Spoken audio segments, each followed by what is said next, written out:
What's up guys, I'm Adrian Luis and La Liga kicks off this Friday with Barcelona versus Athletic Bilbao, Catalonia versus the Basque Country, which is of course a classic matchup if you want to go back to the roots of Spanish football in the early 1900s. But we're not going to do that today because I'm off track already. Let's get into the picks I have for this video, in which I'm bringing you the top 8 teams and then the bottom 3 from La Liga. Why top 8? Well, I did top 6 last season, I think, but I just have more to talk about this season, so I added a couple more slots to my coverage. And a big shout out to our sponsors, OneFootball. If you love La Liga amongst other leagues and want to be kept up to the minute on all news, highlights, scores, and everything else, be sure to download OneFootball's app. Use the link in the description and you'll get that free download on the operating system of your choice, iOS or Android. Let's start with Valencia, as they had a pretty strange season last year. They were tied for the second best defense in the league alongside Getafe, but had problems in closing out matches. They finished their La Liga campaign with 16 draws, one more draw than they had victories last season. They supplemented their season with a deep run in the Europa League, eventually getting smashed by Arsenal, and then also winning the Copa del Rey against Barcelona to further the pain for Valverde and the boys. This offseason hasn't been great for them, especially since it looks like they will be losing Rodrigo to Atletico Madrid, but that's yet to be confirmed. They did bring in Maxi Gomez from Celta as a reinforcement in the attack. They strengthened their back line with Mangala, and Silason replaces Neto.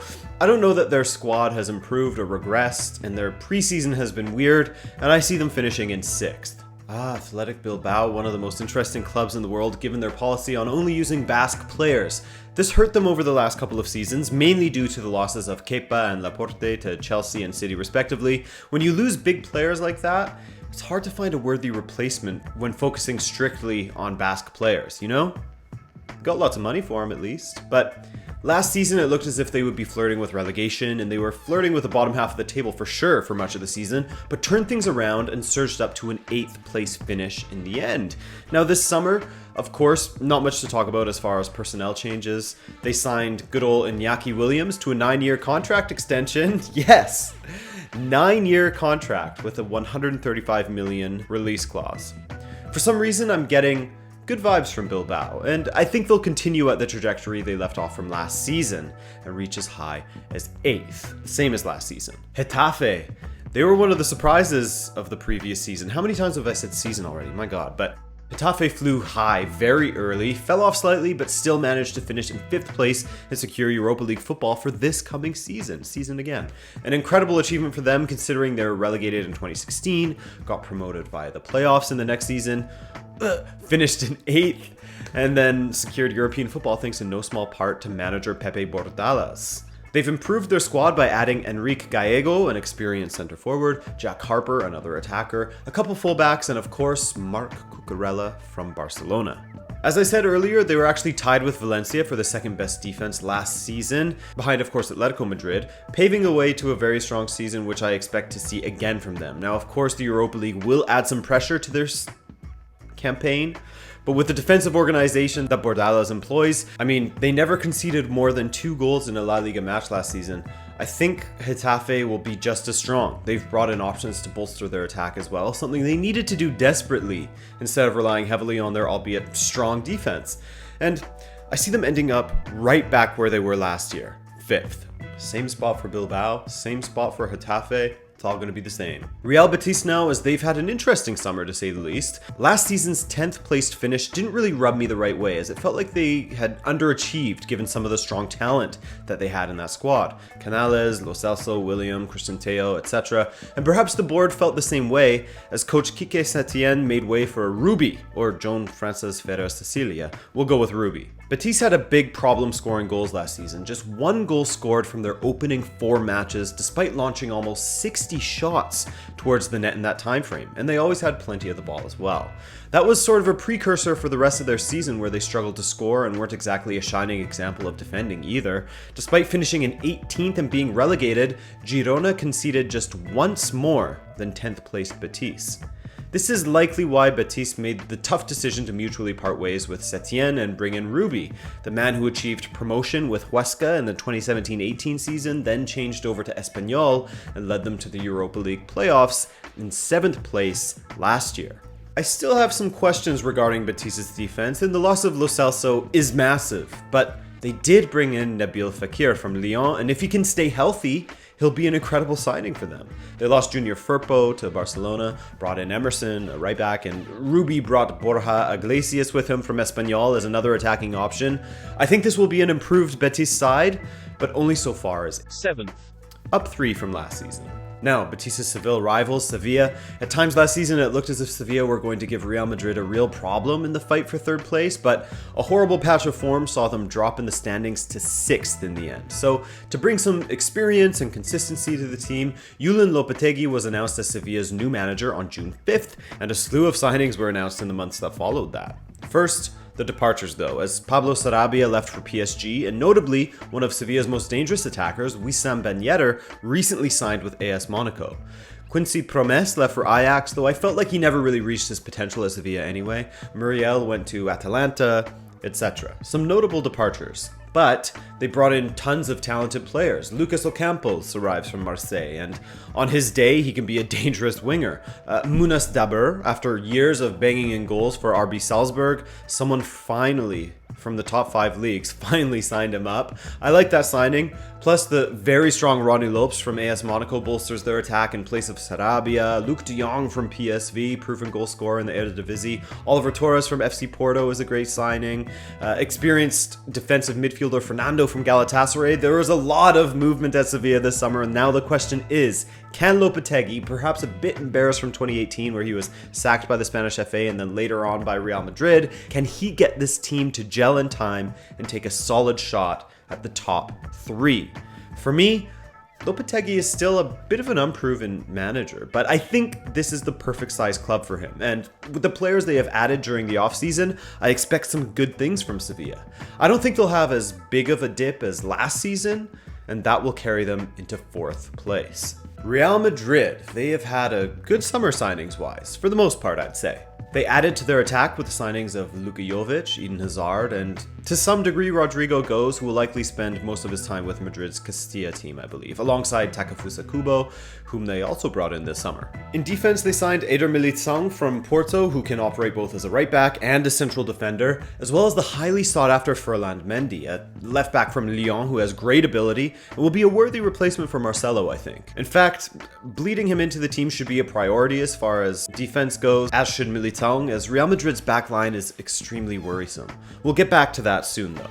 First, let's look at them going forward, as Real Madrid looks great on paper, as Eden Hazard was playing some of his best football of his life for Chelsea last season, and having been handed the number 7 shirt, thanks Mariano, Real will be expecting big things out of the man they've been courting for years and years, it feels like. Luka Jovic, if he ever gets selected by Zidane ahead of Benzema, is a classy finisher, as he proved for Frankfurt last season. I mean, he was alright in his first season with Frankfurt, but his second was impressive, scoring 25 goals in 40 matches. So, he doesn't have the pedigree of Benzema, but if he can re-find that form, then he could be a lethal centerpiece in Real Madrid's attack.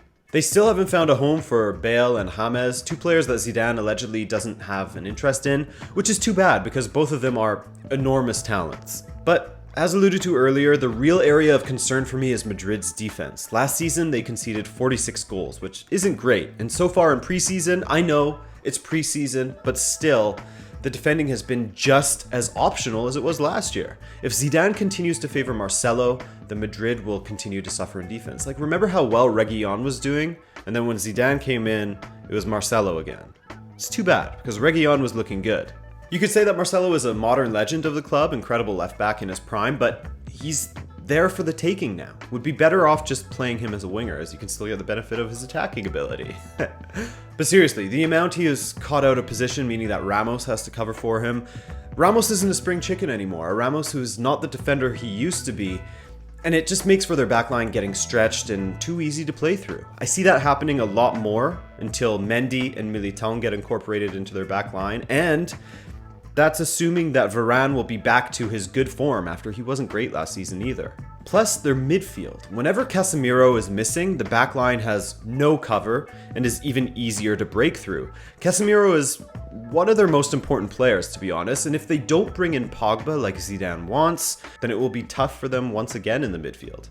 I think Real will make it at least as high as third this season, leaving just the top 2 spots and 2 teams, Barcelona and Atletico Madrid, to cover. Now, speaking of defending, Barcelona, on the other hand, had the 4th best defense last season, and they bolstered that with the signing of Junior Firpo from Betis, a left back that will provide competition for Jordi Alba.